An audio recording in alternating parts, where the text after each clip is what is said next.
Gladys Frisso, como vota? Eu voto sim, senhor presidente. Gladys Frisso vota sim.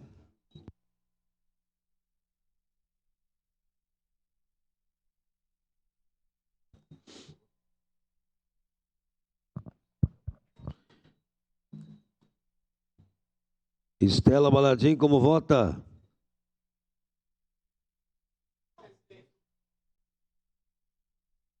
Lucas Caranhato vota sim.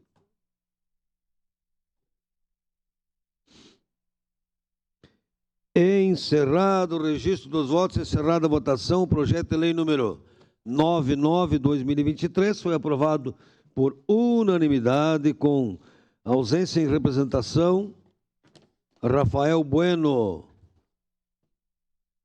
Em segunda discussão e votação, projeto de lei número